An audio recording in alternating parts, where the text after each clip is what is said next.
Hello everybody and welcome back to Let's Play Open Roller Coaster Tycoon 2, where today we will be playing the last of the challenging parks from Roller Coaster Tycoon 2, that being Alpine Adventures.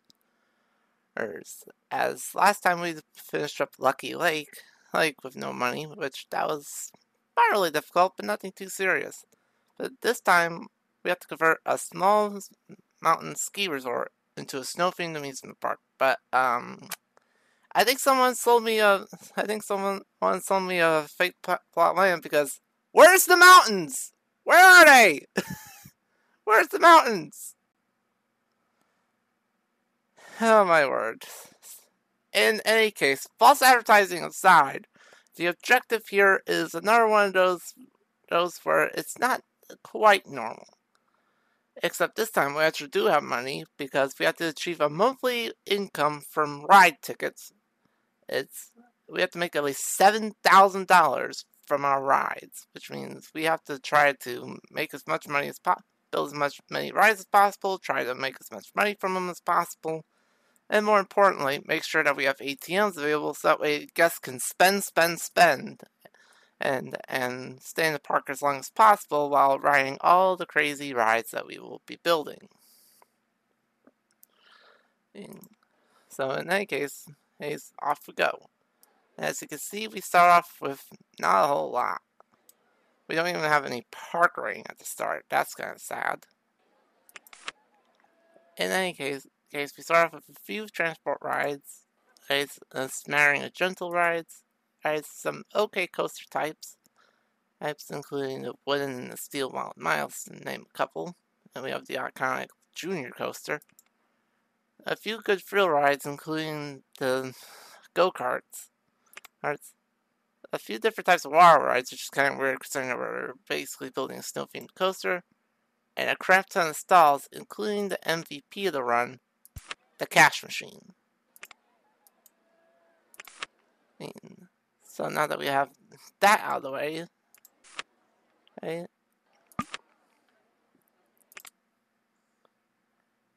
going to open things up right away with one of my older designs from a previous episode, that being the amethyst log.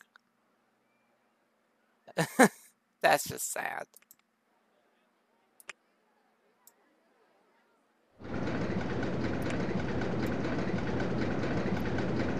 Just gonna let that go and do its test, do whatever it needs to do, and then from there we'll be good to go.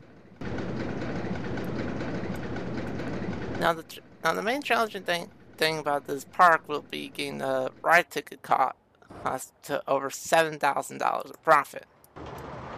Which that's not exactly the easiest to do if you know about this game.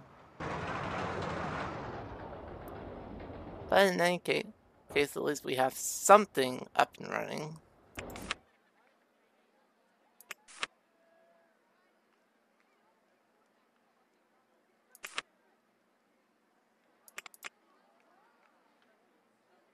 And right alongside, more or less, we will have Steel Squeak. To provide a little bit of what we like to call variety. Well, is it really variety? You tell me, because I would like to know.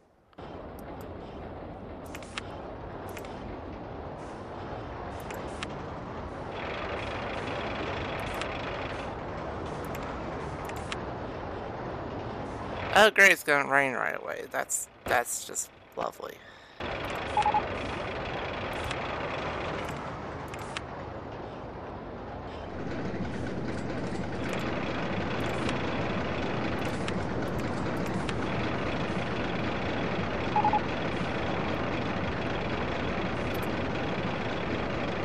And we already burned through about 90% of our starting money. Yeah, thanks game. And also in the form of thanks game, here comes the friggin' rain.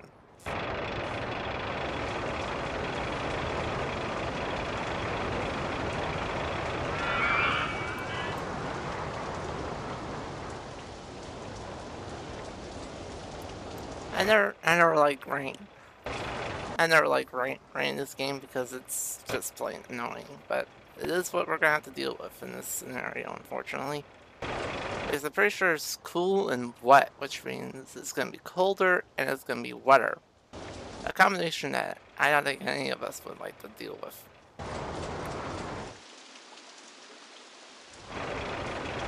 Now that I think about it, I don't think we really need this path quite as much as the game seems to imply. So if we can trim that back at least a little bit, we might be good to go. At the very least, trim it back enough to where it's right around here.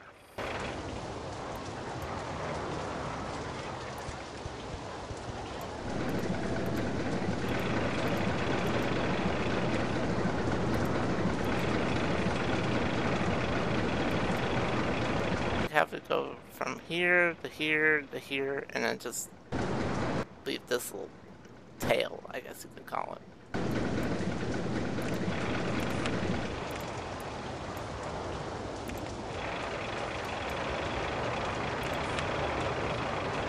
Except for now, we're just gonna have to prevent the guests from going any further, or just to make sure that we can actually, you know, have this little tail area ready to go.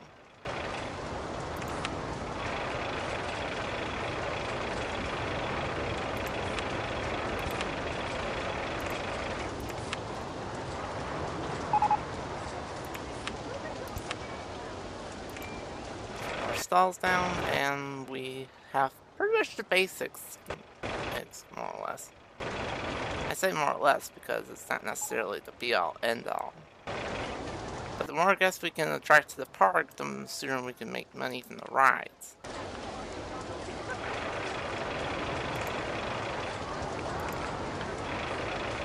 And as you see, the stats are not that bad for junior coaster. Right?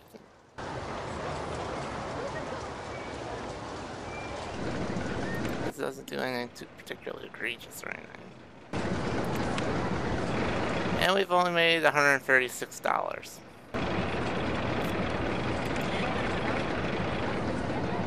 Screw you too, Rain. Screw you too. Well, for some guests are complaining that it's too intense. How is a 5 intensity coaster too intense? Like, you tell me how.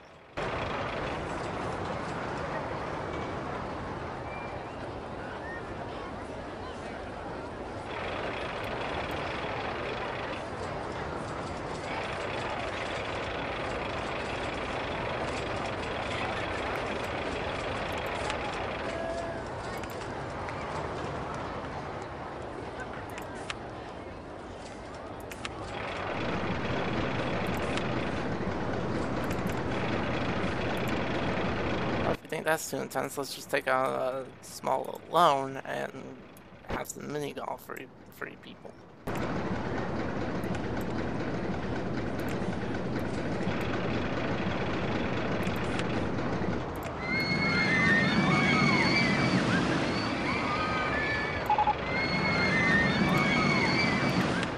There we go.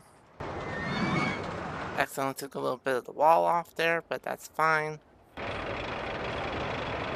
Well, to me it's fine, but for the guests probably not.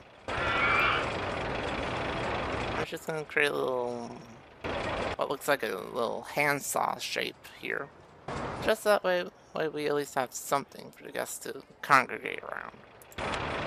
I'm pretty sure congregate isn't the right word, but I'm not a linguist, okay?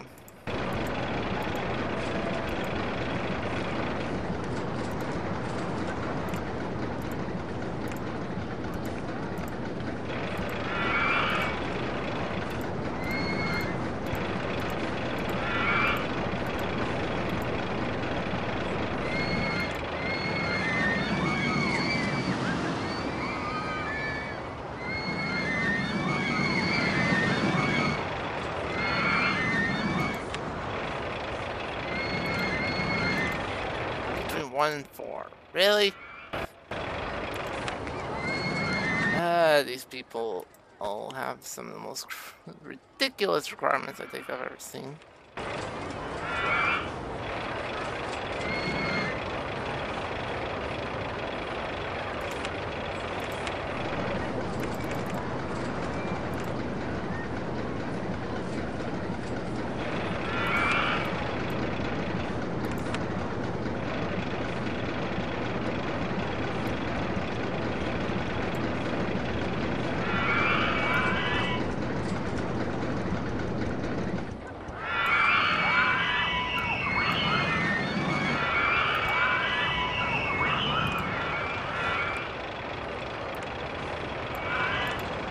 Okay, this doesn't even make any sense the way I built up the path, but I could at least say that I try to make the pathing work so that way everything could stay more or less the same.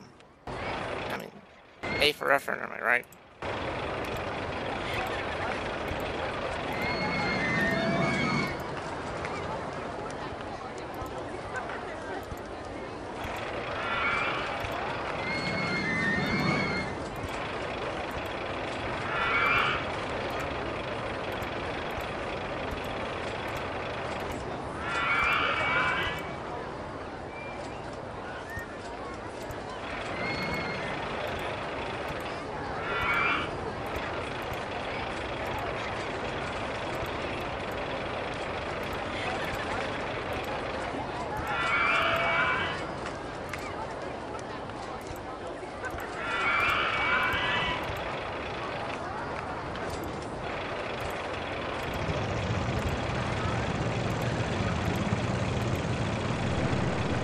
Go, that should take care of all the decor around the starting bit.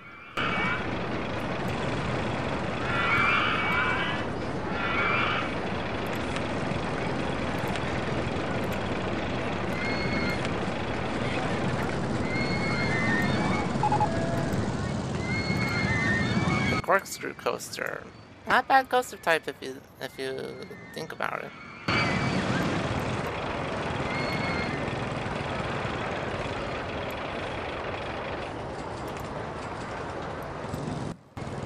I mean, yes, it's more famous for its micro coaster design, as Marcel Voss said, but it's not a bad coaster type outside of the micro coaster. It can do some things that some coaster types can't, like corkscrews and stuff. I mean, that's why it's called a corkscrew coaster. It does corkscrews. Sounds kind of obvious if you think about it.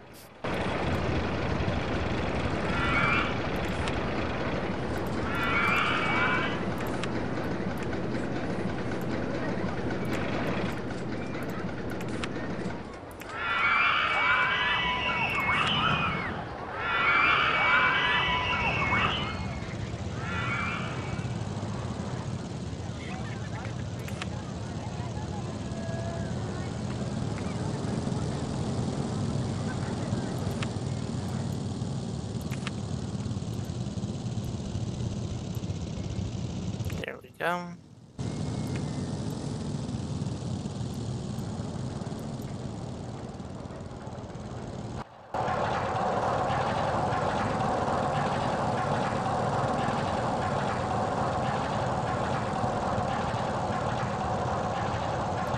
Just gonna wait for the second train to leave the station, and then I can open the ride up.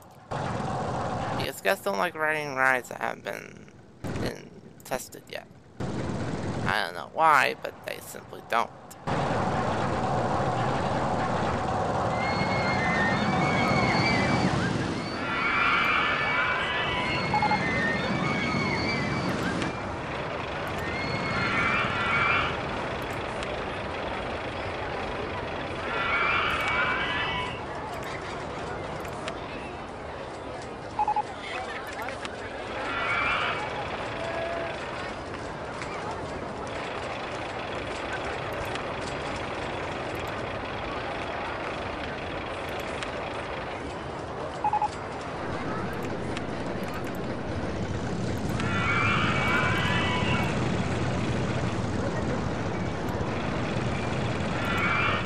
In case you're wondering why I'm doing icy blue for the t-shirts, is because I figured why not? It's an Arctic themed park. Icy blue is literally called icy blue. So I figured why not? It sounds like it just fits. Fits like a glove, as some people would say. And we made $4,000 from the ride tickets in April. Not bad. Not bad. Unfortunately, Firestorm's gonna come in and fucking ruin everything. Yay!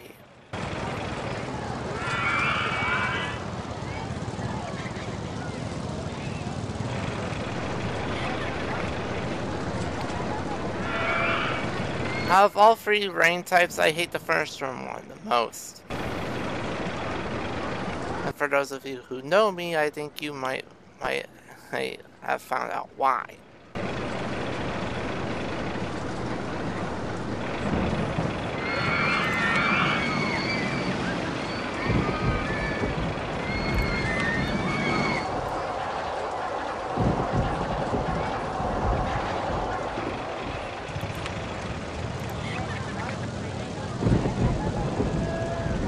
For those of you who guessed, oh gee, it must be because of the noise. Ding ding ding, you're correct. Go get yourself a cookie. But yeah, I don't do well in storms in general, but the fact that it makes a lot of noise definitely doesn't help.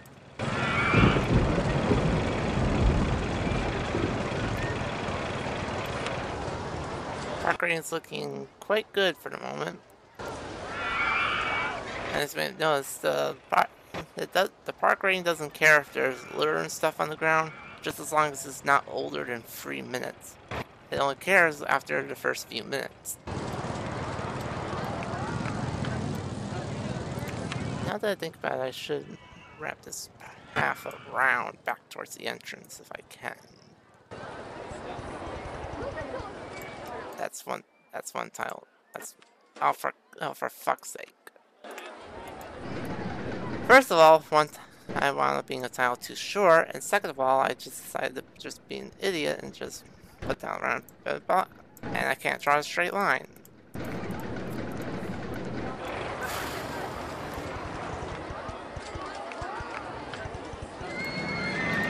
There we go. Now the park is more or less connected.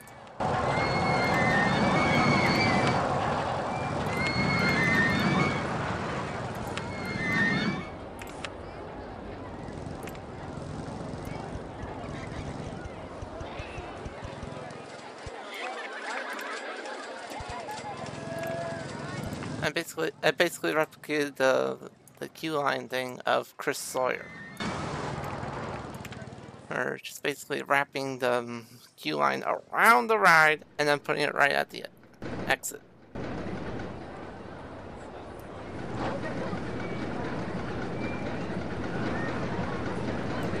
I mean, if it worked for Chris, it should work for us.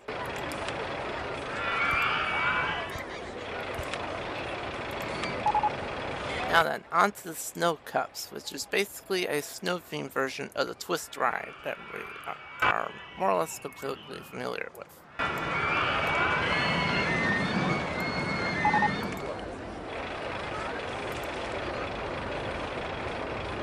SCAPA 503, we really don't care about that.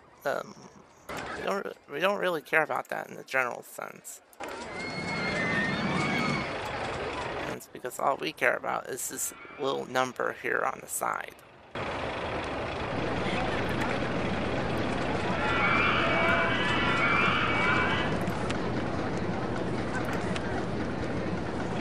Okay, I think because our paths are a little bit more diverse, I think we're going to need to get the handyman some help. Since we have more than just a couple of rides, we are going to need another mechanic. Because we have 7 rides and yeah. That's a little much for just one guy to handle.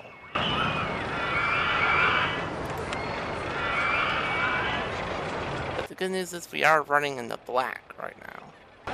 Which means we are actually turning a profit. Or rather, we were turning a profit until the rain decided to show up again. Great. Except not really. Set up a second kiosk there. And a second toilet here.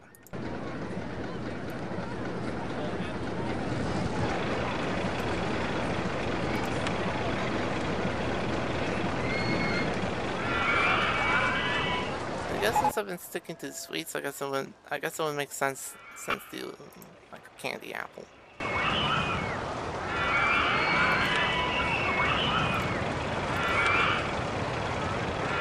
Just do it in general, drink salt there. Now that I think I should build a second cash machine here. Guess they're complaining about the length of queues? Now that's just being petty. And besides, the main one that they're complaining about is the friggin' golf, which is determined by the guests themselves, and the go-karts. Yes, the go-karts take a while, but for Christ's sake, man.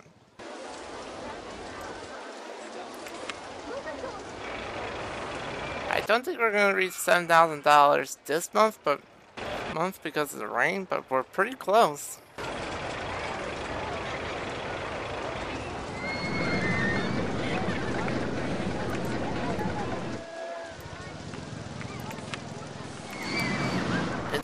And just like with I think Bumblebee Bazaar, if I remember correctly, just like with that if we exceed the goal, it will only count once the month ends. So even if we do just barely squeak out $7,000 this month, it won't matter until the end of the month.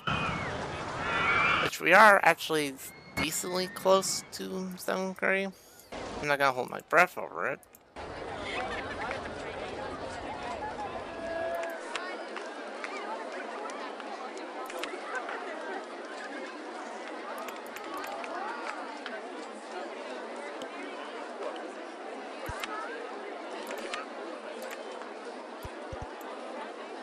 So on the far side, we have Hawk's Nest, which is basically inverted version of the Steel Wild Mouse here on the other side of the park. And sure enough, we could not get $7,000 in May, so here we go, going for another month. But with extra rides and stuff like that, we should be able to squeeze out that little bit of extra money that we lost, like a tube of toothpaste. Why a tube of toothpaste? Because it's a tube of toothpaste. What other analogy do you want?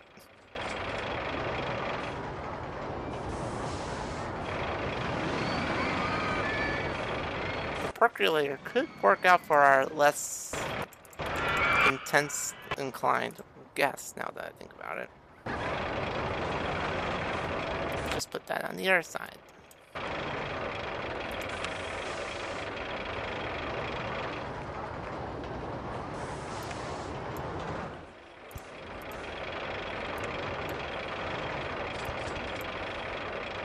Go, there's that. And let's get the ride going.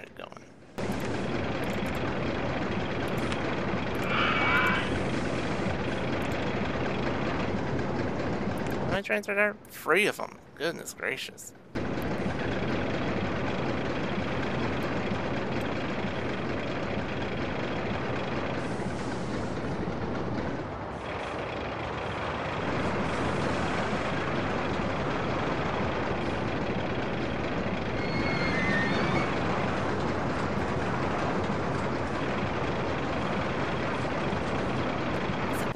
The percolator is a bit of a shorter variant of this coaster type, but it's not bad. Far from it, actually.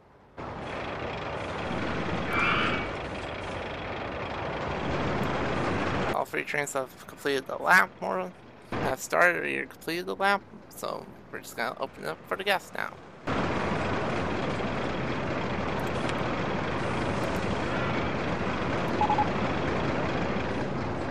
Almost 700 guests can fit in the park. Jeez. We're not quite at the halfway point yet, and then again, we're not at the halfway point of the month either, so I guess I should just shut my trap for right now.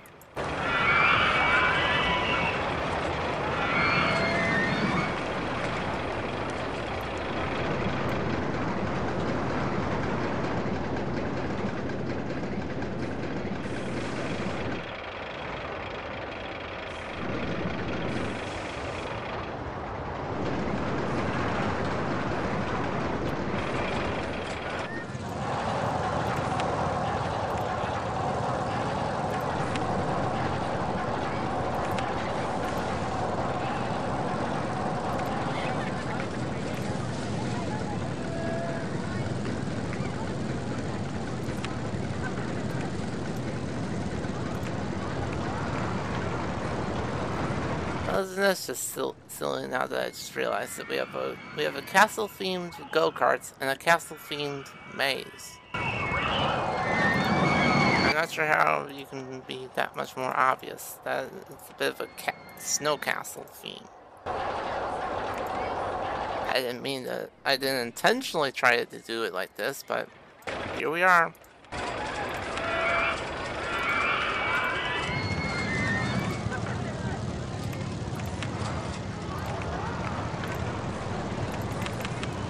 Now let's just spread about a few entertainers. There's a security guard to keep things under control in this first little area here.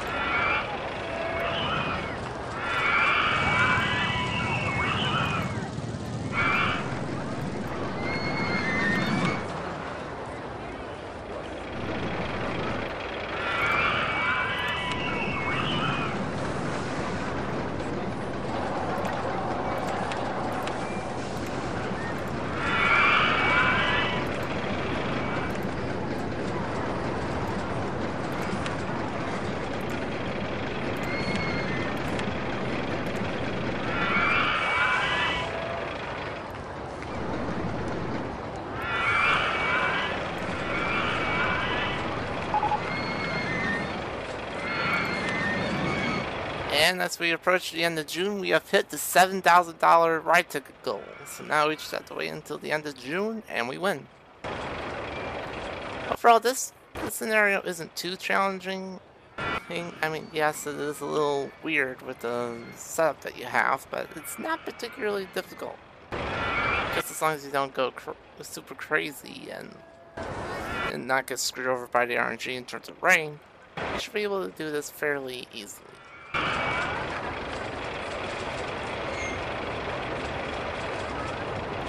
That also means that I can start paying off the loan a little bit, just make things look at least a little nicer on the spreadsheet of cash. Spreadsheet of cash, yeah.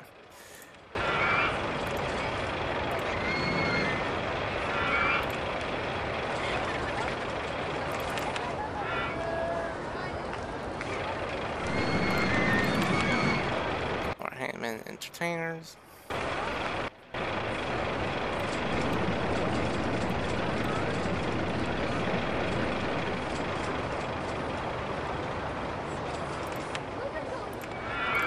Mechanics, because I'm kind of awkward about that kind of thing.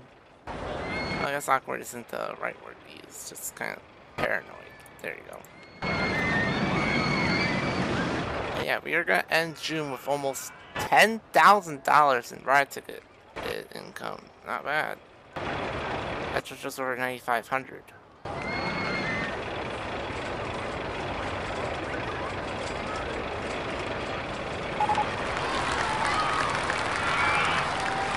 Oh, shut up about the queue links. The scenario's over.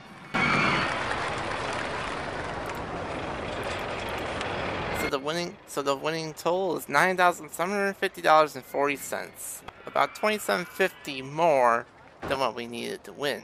With a park value of almost 200 grand. Not too shabby. So that will do it for Alpine Adventures. There's a pretty easy park if you know what you're doing, and if you plan everything out well and make sure that your guests have at least a little bit of what they need, you can keep the guests around, keep the money flowing, and make sure that they're prepared just in case the rain decides to try to screw you over for the 10 millionth time. In any case, that will do it for today's video. I'd like to thank you all for watching, and I will see you all for the next video, which will be AMR Paz. Ciao.